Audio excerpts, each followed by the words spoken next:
Hello friends, आज IQC में आपका जो नेक्स्ट टॉपिक है वो है कंट्रोल चार्ट्स फॉर एट्रीब्यूट्स।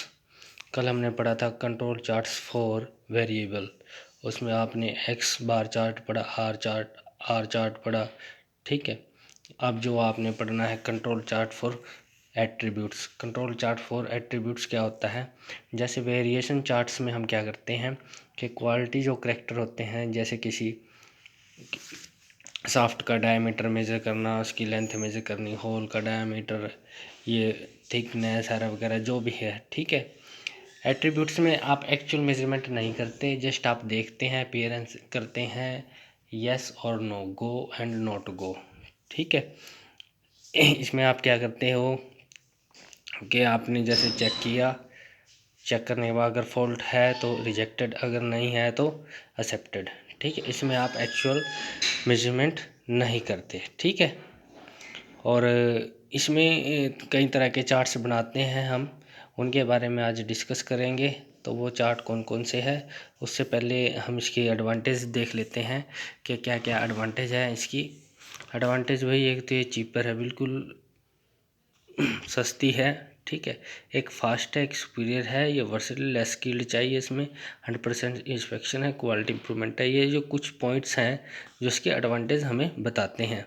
ठीक है, तो एट्रीब्यूट्स चार्ट कौन कौन से चार्ट्स होते हैं, इसमें वही हम पी चार्ट बनाते हैं, NP chart, 100P chart, C chart. ठीक है, ये जैसे आपने X bar chart, R chart measurement करके बनाया था, इसमें आप ऐसे ही क्या करेंगे, एक सैम्पलिंग लेंगे, सैंपल लेंगे, सैंपल में कुछ आइटम होंगी, जैसे एक सैंपल लिया आपने 10 आइटम का है, 20 का है, 30 का है, उसमें से कुछ आप डिफेक्टेड निकालेंगे क्या, जो डिफेक्टेड होगा उसको निकाल देंगे और फिर आपके रेशो तैयार करेंगे। उस रेशो से जो भी चार्ट बनेगा वो इनमें से एक ने कोई ना कोई सा होगा ही।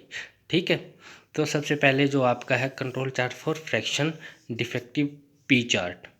अब पी चार्ट क्या है भाई, देखो ये फ्रैक्शन डिफेक्टिव चार्ट है। फ्रैक्शन डिफेक्टिव चार्ट जो होगा उसको हम पी चार्ट कहेंगे। फ्रैक्शन डिफेक्टिव चार्ट क्या होता है कि आपने भाई सपोज करो आपके पास 100 आइटम्स हैं। ठीक है, आपने मैन्युफैक्चरिंग की, आप सैंपल रहे हो 10-10 का। ठीक है, 10 में से मान लो 2 आपके डिफेक्टेड हुए, तो उनका रेशो 2/10। ठीक है, तो वो क्या कहलाएगा, आपका पी चार्ट। एक सैंपल लिया, sample total number of sample और सैंपल में कितना डिफेक्ट आपका आया।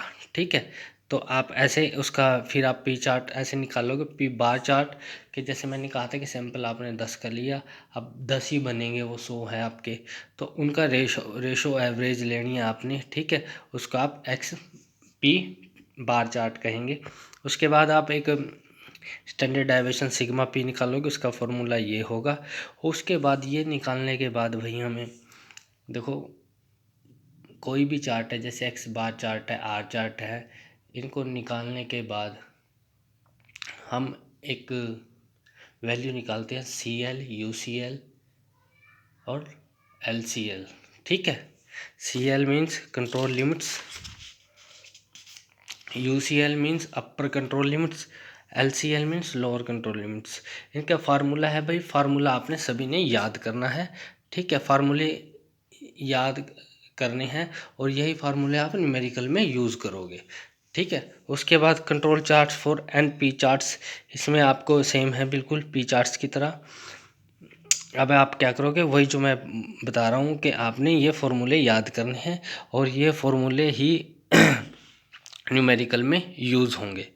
ठीक है, पूछ लेगा वो कि ये चार्ट बनाओ और उस चार्ट का आप UCL निकालो, LCL या CL निकालो। ठीक है, ये फार्मूले याद करने पड़ेंगे भैया आपको। उसके बाद इम्पोर्टेंट है, कई बार पूछ लिया एग्ज़ाम में कि कंपैरिजन करना है